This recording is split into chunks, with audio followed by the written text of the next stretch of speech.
late edition of the Ad Podcast, the normal 4 o'clock slot. We can take our sweet time with a fun guest for you guys today. Simon Bruyn is a marketing and growth leader at Significant, where he focuses on helping brands scale through performance marketing, creative strategy, and modern digital channels. He came from the leadership of Mother LA with a background spanning paid media, growth strategy, and brand building. He's worked across a range of consumer and B2B clients to drive measurable business results, known for his data-driven approach and sharp understanding of the evolving media landscape. Bruyn specializes in connecting creative execution with performance outcomes, helping brands navigate the platform shifts to full funnel growth. Simon, thanks so much for coming on, man. I know we've been trying to get this one in the books for a minute, so glad we were able to do it. It's been a while. It's been a while. How are you doing? No, probably my fault, I'm sure. So. Oh, don't worry. Never. It's great to see you. Thank you so much. Yeah, my pleasure. Yeah. So, I know, a little bit of the origin story was Significant because you and I have hung out a few times offline, and you've been keeping me up to speed. But why don't you bring me back to the beginning? Where'd you study? Where'd you grow up? Where'd you study, and how did you get involved in agency life?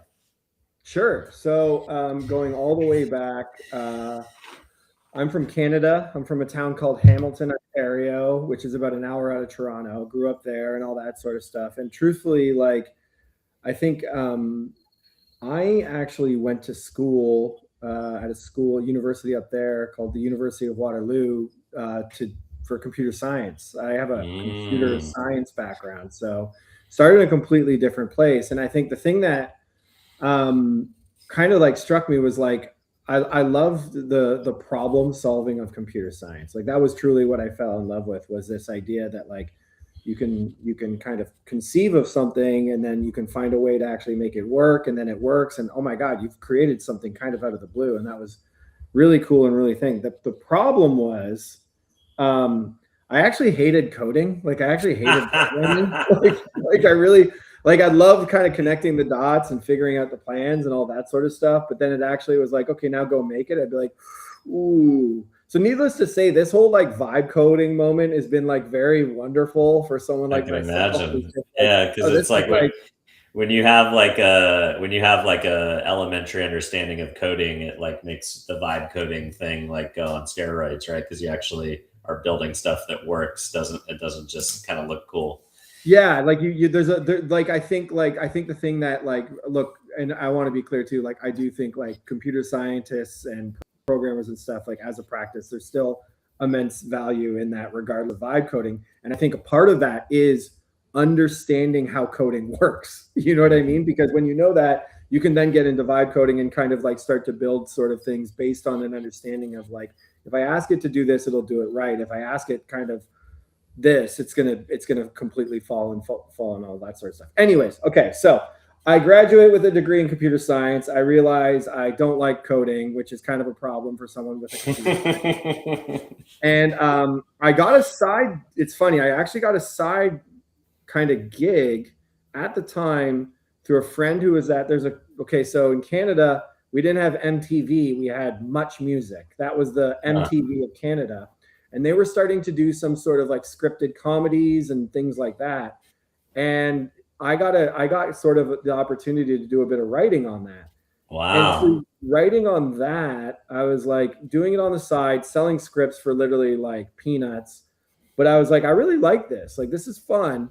I wonder if there was a way to do this with a career that still allowed me to kind of smash in that problem solving element. You know what I mean? And literally I talked to a friend who was well, my dad, a lovely friend of mine, had a dad who had just a small little agency near our hometown. I talked to him and I was wait, there's this thing called advertising, and it's basically what I was talking about. It's this kind of solving a problem, but using creativity to solve the problem. And now there's a lot more that goes into it than that, but that principal idea was very, very, very interesting to me. And so I start deciding to pursue it. I go to school for it. And I get out of school, and it's kind of funny now because it sounds weird, but this is going way back. This is like 2007 or 2006. And I graduate, and there's this like scrappy little agency I get my first job at, just a small little shop in Vancouver called Rethink, which I mean, we all know what happened to Rethink since then. But at the time, it was still like about a 60-person agency, one office out of Vancouver, absolutely doing the most amazing work even back then. Like if you go back, and this is like one of those things, like if you go back and look at like one show annuals from 2007, 2008, 2009, they were still cleaning up. Like it was like that like legacy of like everything they do now was established so early on. So like going there at that moment, and they had this like absolutely wonderful culture that I'll always appreciate and always really, really, really like,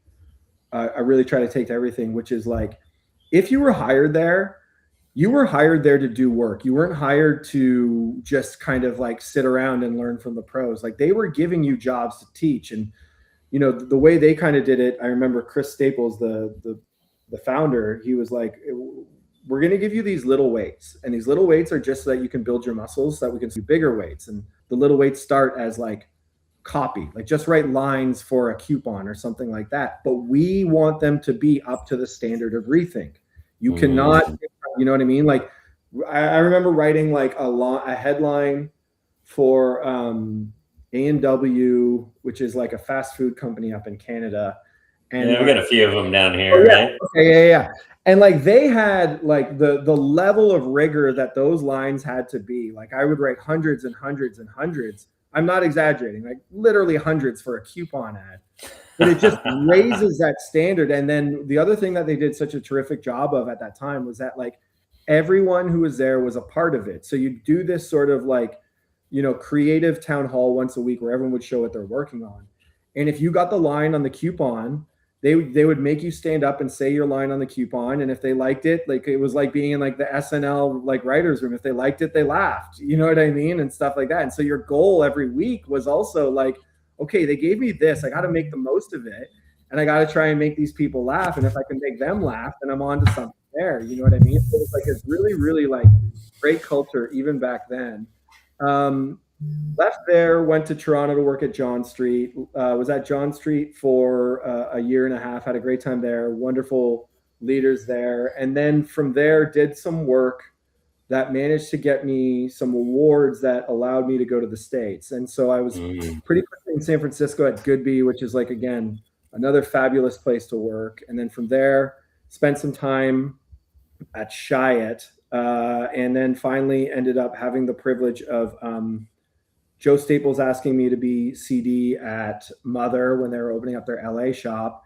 And then when he went and became North American CCO, I got promoted to ECD and, you know, helping to lead the creative at Mother LA, which was fabulous. And there was kind of this funny thing that happened at the time and sort of gets into the start of Significant, which is that like, as we talked to clients, we realized that there was all these other problems that clients had that weren't specific to the advertising itself. There was other things, whether it be sort of like the product, whether it be how the strategy is working as a whole across everything, or how that strategy is reflected in all of the touch points right now. Because I mean, as we all know, like modern brands, you know, your tightest brand experience could frankly just be the user experience of using the app. It could just be the seeing the product. It's no longer like your relationship to a brand is no longer simply tied to the advertising until you purchase the product. There's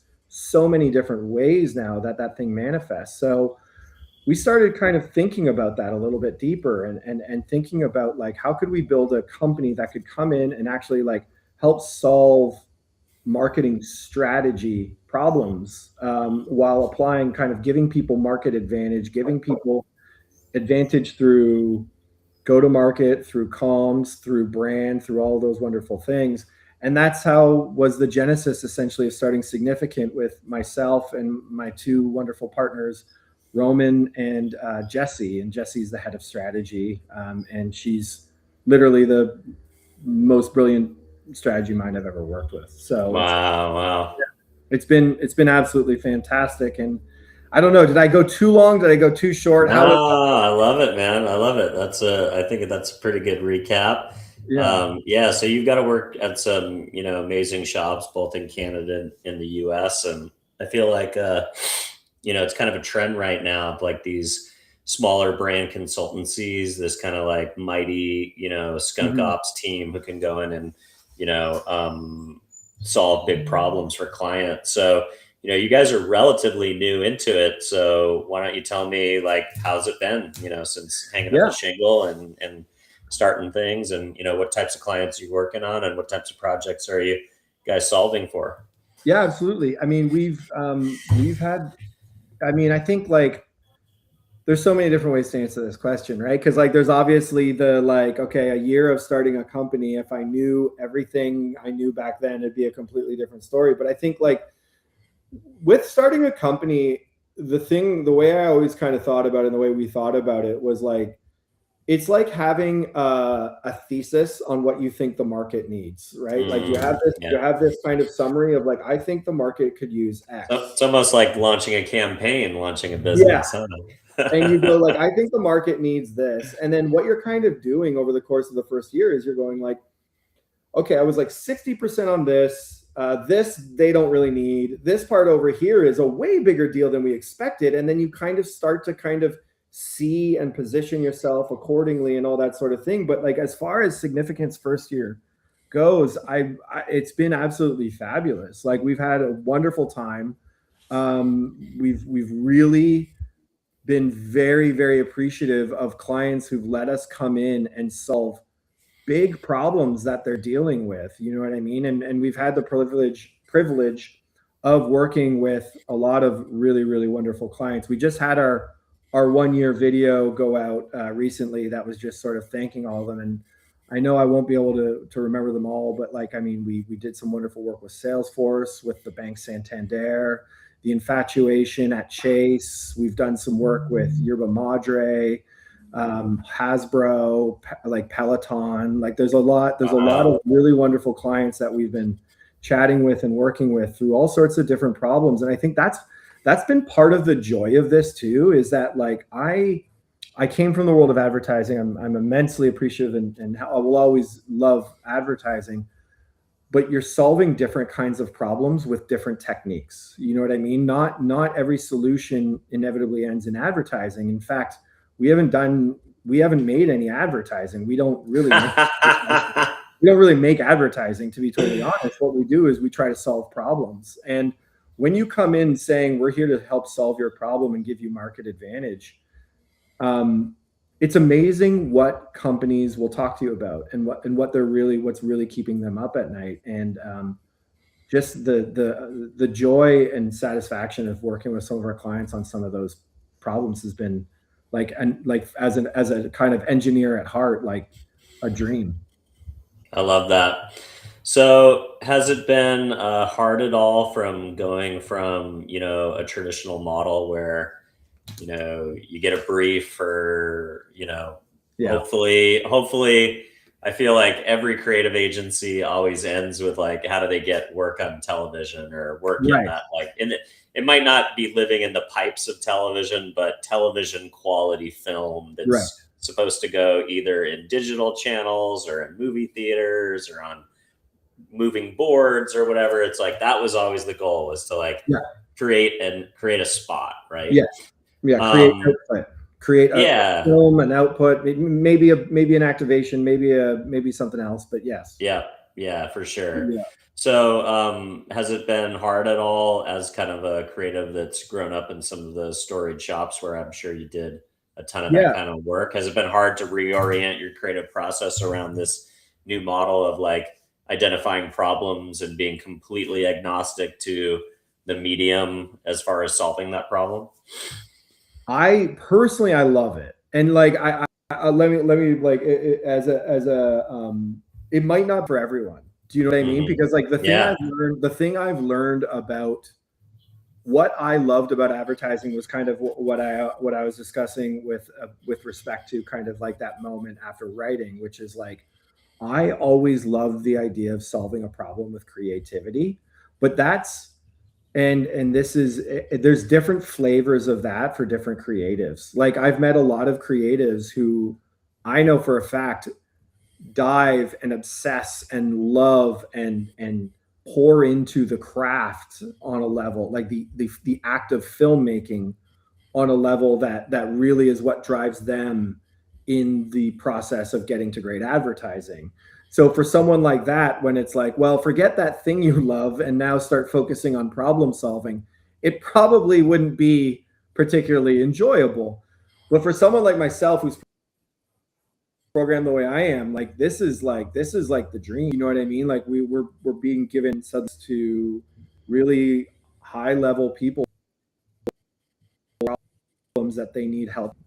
If we can use strategic rigor and data as well as imagination, I think that's what allows you to get to those great things. I think you're seeing it in the market a lot right now too, which is like the the over kind of like, and it was something, I mean, you're in South by too, but like it was something that kind of came up at South by quite a bit, which was that like there's a little bit of like data hangover at the moment, right? Like there's a little bit of a sense of like, okay, we've been sort of like, it's one thing to appreciate the metrics and use the metrics, but maybe we've been worshiping at the altar of metrics a little too much lately.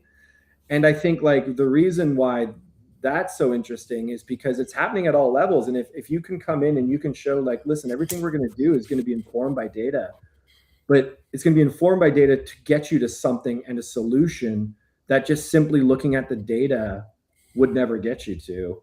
There's immense creativity and problem solving that way, and that's kind of what gets me really excited about doing this. And also, I've made peace with my portfolio. I'm never making another piece, never going in there again. And it's absolutely wonderful to pivot to something else.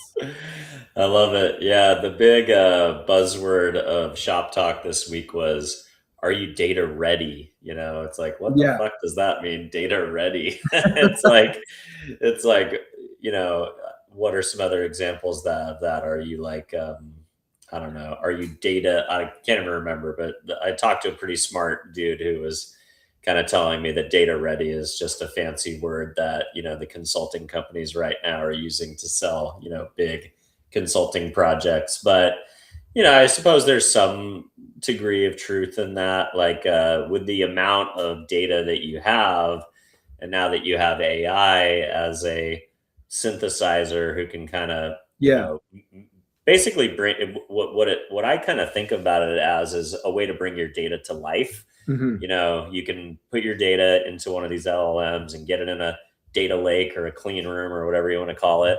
And then you can talk to the data. You can ask it questions. totally. You can ask it for segmentation. You can expose creative to your digital synthesized audiences now Yeah, and see how these, synthetic audiences respond to creative. And those synthetic audiences are hopefully representative of who your real customers are. yeah. So there's some amazing things that you can do with data, but it is true to some degree that it only works if your data is, clean and actionable. Well, and that's the thing is like data isn't going anywhere and it shouldn't. You know what I Hmm. mean? But like what you're talking about, even with AI, is a creative approach to how we handle and process data and what we do with it. Do you know what I mean? And I think like Hmm. that to me is like where there's so much opportunity and where you can start to get to places that lead you to really interesting things. Yeah, I love that. Could you give an example of, you just wrote off some awesome brands, some very cool companies that people would want to be in business with. I'm a big fan of yerba mate. That's like basically my go-to energy drink now is the yerba mate, and they've got amazing flavors, and they were kind of born out of surf culture, and Yeah. they've got a cafe in Yeah. Venice, like, but I would love to understand, like, if there anything that's not under NDA that's kind of like case study ready that you can kind of walk us through, that like brand came to you with this kind of a Yeah. problem, you use creativity to solve X kind of problem, and then how did you bill and compensate and get compensated for that? Yeah, I'm going to do the tricky thing of talking as specific as I can in generalities because to your point, I am NDA'd Of uh, course. up the nether regions. Always, always. So, but I think generally speaking, like there, a lot of the times the problem comes from a misalignment between the brand, its value, and the audience that it's going after. And that can be manifest a lot of different ways. Sometimes it's, hey, what should we do to about our product to make it more enticing to our audience? Other times it's, why does this, is this the right audience that we're going after, or should we be going after someone else, or is it a subset of this audience that can help us? I mean, I'll be completely honest, like everything we do is with growth in mind. How can we add outsized growth through new audience, through innovation, through product, through brand, through go to market, through all of those sort of things? And so a lot of the times, and I apologize if this isn't the answer you were looking for, but like sometimes, like, could it be, oh, we've discovered a new audience and here's actually how we should go after them? Yes, it Mm. could absolutely be that. Could it be, hey, our product doesn't actually align with what this audience really cares about, and if we tweak that, then it could help us a lot? Yes, it does.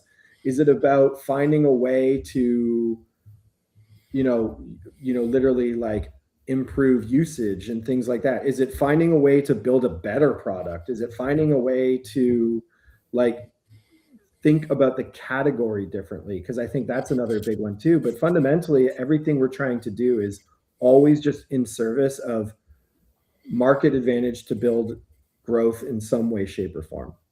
I love it. And can you talk about compensation models? If you're not being compensated for hours Yeah. or 20% of production fees, or some of these traditional ways that agencies bill, what is the business model?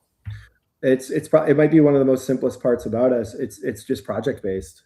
Interesting. Yeah. So it's one of the easier things to talk about because like it's sort of based on like I wish Roman was here. He'd have a better answer to this, but it's as simple as that generally.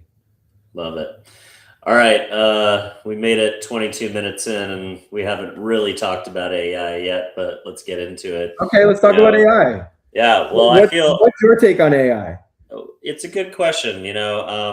Like I think it was very obvious from the beginning that this was a hype cycle, unlike any Yeah, hype cycle. right. This was going to be the Jesus Christ superstar of hype cycles in tech and in the world, and And we're still I in it. we're still in it, man, and it Yeah, evolves. It evolves. Like last year, it was like AI. Everything needs to have AI. Be AI. AI yeah, needs to be yeah. everywhere. South by Southwest was an AI conference. It was no Oh, longer. 100%. It wasn't a consumer electronics And show different anymore. It was types an of AI AI show. conferences depending on what corner you were in, right? Yeah, Like it was like totally. the movie people were having a different AI conversation than the startup people. You know what I mean? Like, and then in the Yeah, startup people, I had like 10 different versions of conversations. It was crazy. it was crazy. And Yeah. so I feel like we went through kind of like maybe peak AI hype, and then it started to get into like, okay, like what are real world examples? How is this affecting my life? And I think probably it's because it's the first time I feel like a new technology, kind of like AI is basically machine learning, and it was Yeah. branded. It Yeah. was branded AI, and it was handed to consumers to play with for the first time directly. And I Yeah. think that was the big unlock, right? Like I just went up and saw a 30-minute screening when the chief brand officer of IBM rolled out IBM Watson 10 years ago on Right. Jeopardy, right? That was like a really cool moment, really cool campaign. First time that a machine could beat, Yeah. a Jeopardy human Yeah. champion, on TV. And then Watson was a great kind of like licensing opportunity for a long time, but it still had tough time solving like real world Mhm. problems. And then all of a sudden, chat gets launched, and then it's just like, okay, like we've broken through Yeah. in some type of new frontier in the technology world. But then the other crazy thing is like we all had it in our pockets to play with, and we could talk to it, and we could ask it stuff, and then it started like, hyper driving our workflows. And like, sometimes I'm like, this is really great. When I used to do the podcast before AI, I would basically, I'd have to do a lot of research. I'd have to watch every podcast that you've ever been on, listen to every podcast that you ever did, read every article that you ever wrote, look for every citation. And to some degree, I think that was a valuable exercise. One is that I would find questions to ask you that was based on not just the things that were interesting about your professional life, but it was the thing that I was interested as Dylan Conroy, a person who's interested in Simon, because these are the things that I found out about him without him knowing. Yeah. And I could ask you specific questions based on things that I cared about. So it created an interesting interview dynamic where I would sometimes ask people questions and they would cry because I found something in their past that they hadn't thought of. Yeah. I mean, I remember like I interviewed Casey Herbis, the CMO of MGM Bets, at his office early days of the podcast. And I had found this really obscure article that referenced like his very first job. He got an internship at one of the Detroit agencies, and that's how he got into the business. And it was through this particular man. And I asked Casey about it, and he almost, he really like his total emotions just changed. And he's like, you know what, Dylan, I haven't thought about that guy in so long, and he still lives in my parents' neighborhood. And the thing that you don't know is they recruited me because I was a college baseball player, and the agencies in Detroit would have a softball tournament against each other, and becoming the champion of the softball league, the interagency softball league in Detroit, was a big deal. So they gave me an internship just so I could be a ringer on the softball team. And that's how I got into being, a car marketer. And eventually, it was such like a cool story. And the comms guy pulled me aside and he's like, dude, that was one of the best interviews that Casey's ever done. Great job. Like, you blew away a lot of these other journalists that come in here and they don't do any homework. And I was really proud of that moment, honestly. And to some degree, I feel like I have lost a little bit of that muscle. But is it realistic to do 4 hours of research when I can throw your name into ChatGPT or throw your name into Grok and get a pretty close version of that? I don't know. It's hard to say, Yeah. It's like it does take some of the soul out of it, though, I feel like. Yeah. Yeah. I mean, I think taking the soul out of it's a good way of putting it. Look, I don't think my company, I don't think Significant would exist the same way it exists right now without AI. And it's not that we use it for any of the thinking, we use it for all the stuff that's not the thinking. You know what I mean? Like it's just so helpful on doing little things for you. You know what I mean? And the way I kind of see it is like I've been through the looking glass a million times, a million different ways on AI, like everything from like, this is the greatest thing ever to, oh my God, we're all doomed to now I kind of just like float in the middle where I'm like, okay, all I can comment is sort of like as of this moment. And like, as of this moment, I think the thing it's great at is it helps to automate a lot of the things that I'm not particularly interested in doing. And then it helps to speed up the things that I'm good at doing by just like the little stuff that cleans it up and gives you the stuff and all that sort of thing. So I'm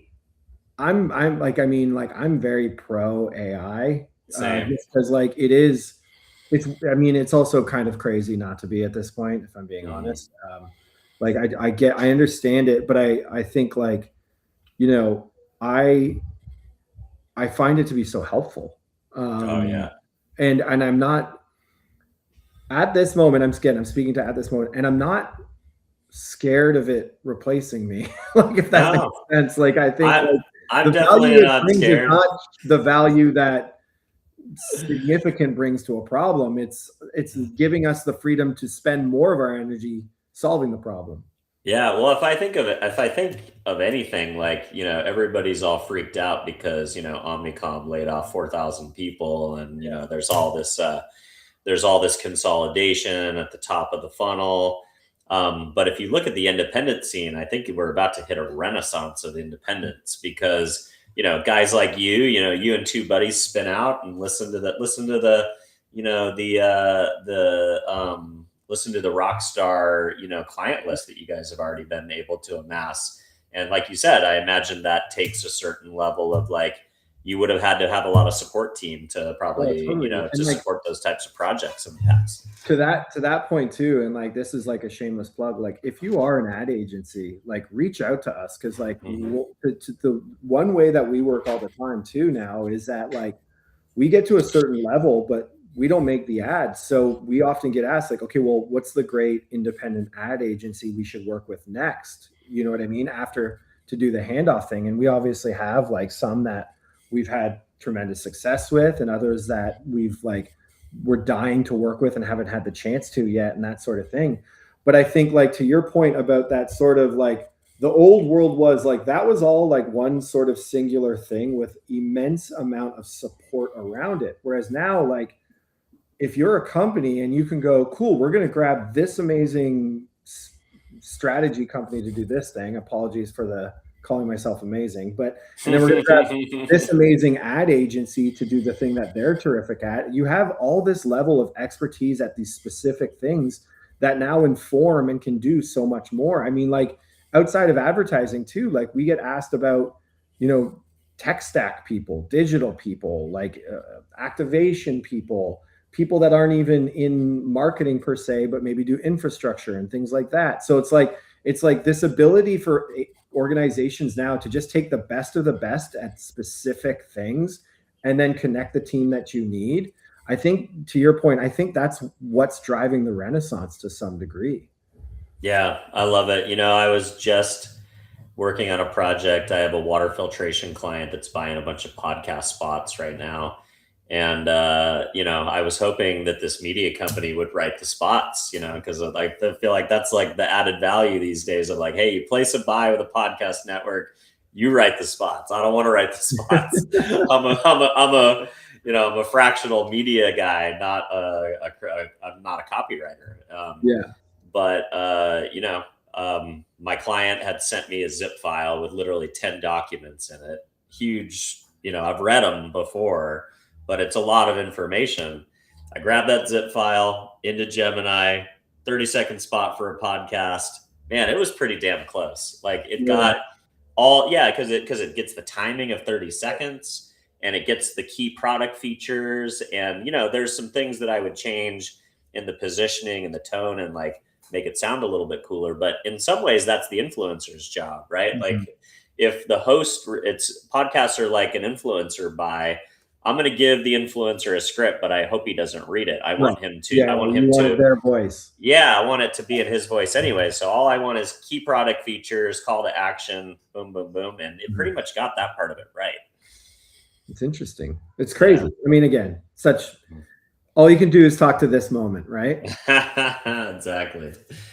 All right. I'm sure we'll dip in and out of AI a few times in this conversation, but what about the conversation of creative versus performance? I feel like that was kind of a big deal last year, and now I keep hearing a lot of agency people talking about you don't have to be brand, you don't have to be performance.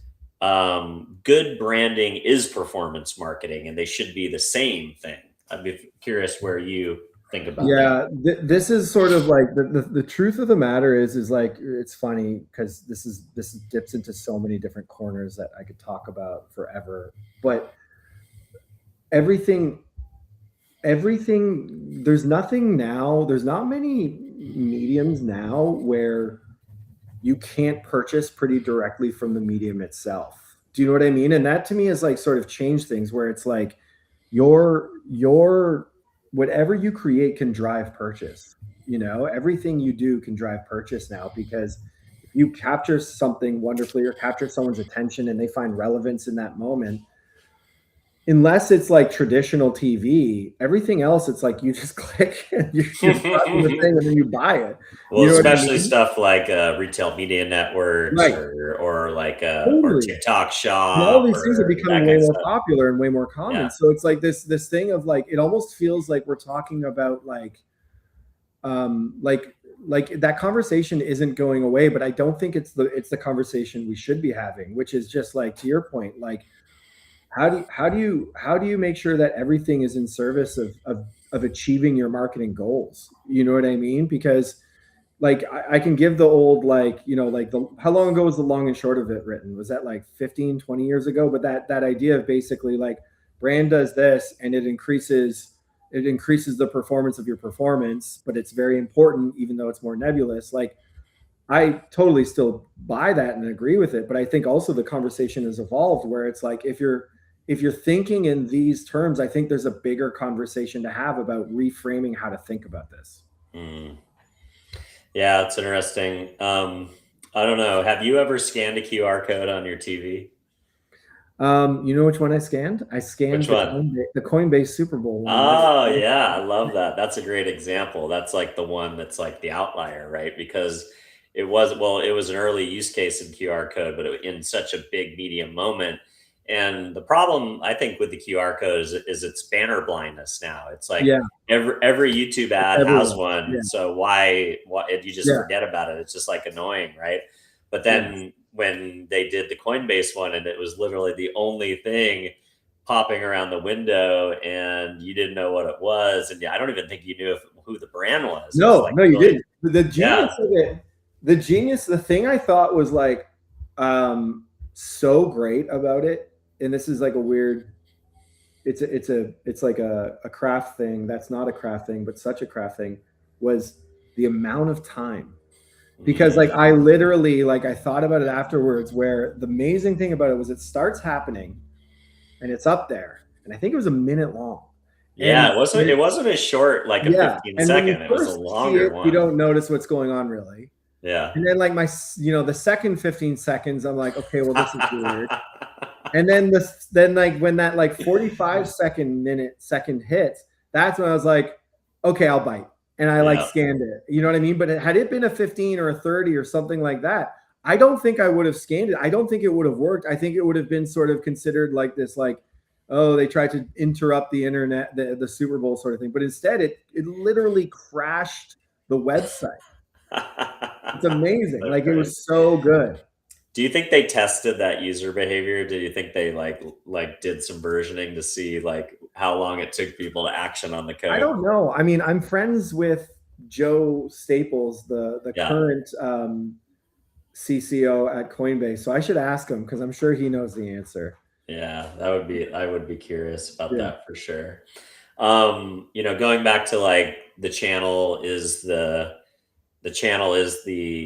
retail channel, or the channel is the purchase opportunity. Have you ever hit the button for one of those Amazon ads where yeah, you're watching Amazon TV, and then if you hit the yeah. button, it sends you an email? Yeah, yeah, yeah, yeah. Nice. I've hit the button on the Amazon ads. I've, I've, I have a weird relationship with advertising, and it's probably because I did it for so long. You know what I mean? But yeah, with that one, I definitely do. Have you done it? No, but I don't even have an Amazon account. My wife does. Oh, really? Yeah, I don't know. I'm like such I'm not an anti-consumer. I've just outsourced my entire consumer life to my wife. So like literally she buys all my clothes.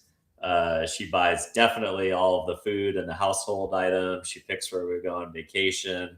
Like literally I buy like technology for this podcast Right, because I need a light, or I need a right. microphone, or I need some of the stuff that's back on the shelf. And I used to buy cigars, but now I'm trying to cut back. So I buy these nicotine pouches up here, but Do you? Oh, like the tin pouches? yeah, yeah. Well, Yeah. I'm sponsored by Sesh, which is Oh, nice. Good that's plug. Diplo and Post Malone nicotine patch. It's organic. Oh, nice. Well, that's great. Well, way to Yeah. drop them in the pod too. Well done. Yeah, well, they hooked me up for sure. Exactly. But yeah, no, I think you're totally right though. I think, with the way that channels are becoming more and more sophisticated, and especially like TikTok does not see itself as a social media company anymore. They see themselves as an e-tailer. They see their competitor as Amazon, not Meta. I think what they Um, did was brilliant. I mean, yeah. honestly, like I think like the way that they've that TikTok shop thing, I think it was like, well done. You know what I mean? Yeah. And even Yeah. just like knowing like the inner workings of it and all that sort of stuff and the way it sort of operates on all that stuff, I mean, is really interesting. Yeah. All right. If you had to audit a brand's marketing in 30 minutes, what's the first three things you're looking for? Oh, that's a good question. That's a great question. Who's your audience? What value do you bring to that audience? And then how probably it might not be, I'm trying to answer them quickly, so I'd have to like think. No, it's all good. It's all good. No, Like I mean, I think who's your audience, how who you is a bring super. value to your audience, and then frankly, how are you differentiated from your competition? I think would probably be the first three that I would Yeah. really look into and try and find answers for, because there's usually really great answers in those three things. If you can find something very interesting about the audience that they're going after and reflect it back to them, I find more often than not, that's what a lot of people want something that like on some level gets them, you know what I mean? And speaks to them. And I think like if you can find a way to do that, then that's always a good one. The value you provide thing is always just immensely helpful in starting to figure out kind of like, where do you show up in their lives? What points do you show up in their lives? Why do people want to buy you? Why do they want to use you? What are the reasons for that? Because like, and I know these aren't like the fun kind of crazy answers. These are more the kind of like, just let's get the brass tacks out of the way sort of things. But when you know that too, then you can start thinking about ways perhaps they haven't been considering that they bring value. There's always really, really interesting sort of like opportunities in the cracks sometimes of like, oh, you think people use you for this, but actually they love using you for this. You know what I mean? Or did you know that when they do this with you, that's really when they fall in love with you? That's when they see the value in it. You know what I mean? And when you find those sort of things out for a brand, it usually reveals a lot about sort of like what they can do, where they can go, where growth can come from, all those wonderful things. And then what was the third one I said? I've forgotten it already. I know it was audience, relevance, and then what was the next one? Or audience, value, and then the third one I totally blanking on it. Well, who is your audience? What value do you bring to them? And I don't know if I wrote down. Our differentiation.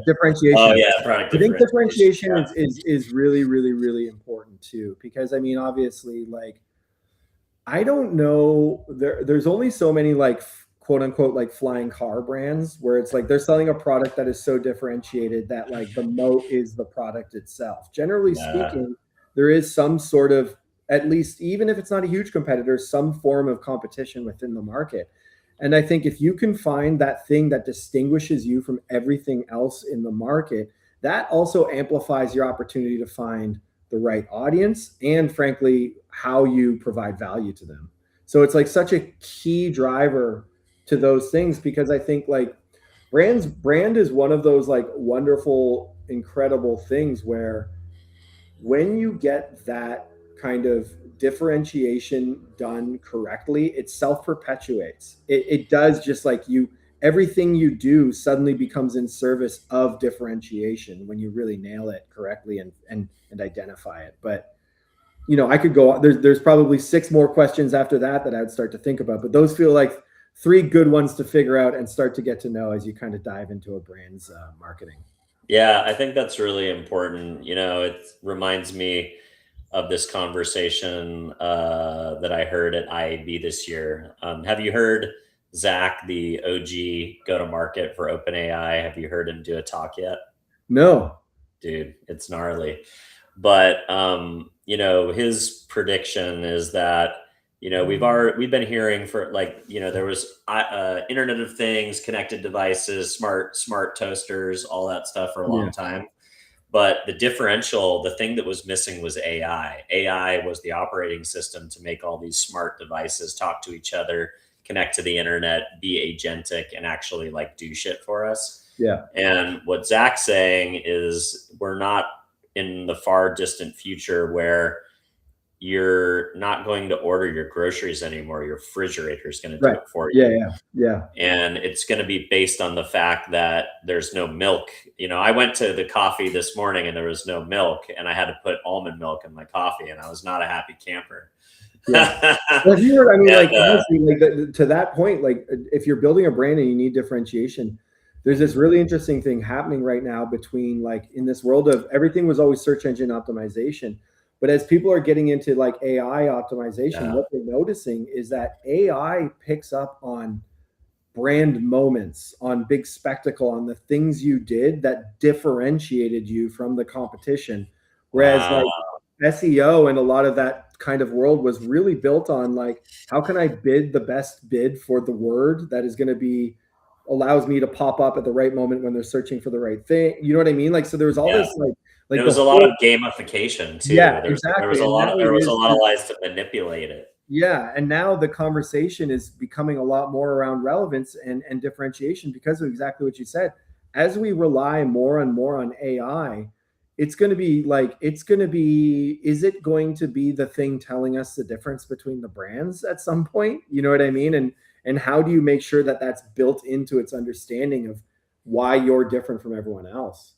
Totally. And that was kind of Zach's point, is that he's like, look, there are, if you look at my cabinet and my freezer and my refrigerator, like the commodities section of the house where Yeah. you go through stuff on a weekly basis, toilet paper, whatever. He said there are really only 6 brands that I care about the name. Everything else is a commodity. Yeah. And if AI is doing all the ordering for that, it's really the bot is going to go out and decide what's the best purchase based on what they know about their user. Does the user care about savings? Does the user care about, image and perception, or do they care about having a low carb diet this particular week, or whatever the thing may be? So, you're going to have to, if you don't have brand love and brand perception or brand dominance really in shelf space inside of a consumer's mind, if they don't say, I want the pressed juice versus the whatever juice, then you're screwed, basically. Totally. 100%. Totally. Yeah, I love it. Another thing from that talk that I would love to get your opinion on, and now we're getting like a little meta, but the other thing that he really challenged the room to is the idea that we as marketers, as we're out there talking to a public that is scared that AI could wake up and be the Terminator and kill them. It could take their job, like AI is scary to certain people, whether you're an AI optimist or an AI pessimist, there is fear associated with it, or maybe there's unknown, let's call it. Yeah. And we don't know where it's all headed. I mean, just looking at the valuations of what some of these guys have raised money on recently, they're being valued at not just, advertising as a revenue channel and monetizing through ads. They're being valuated on their potential to disrupt massive chunks of the economy and taking over huge chunks. So, I think some of the fear is justified, but he felt like as marketers, we need to tell more optimistic stories. Whether we're AI brands, or whether we're just normal brands that are talking to a world full of people that are scared about geopolitics, they're scared about AI, they're scared about a lot of stuff. So what do you think about that?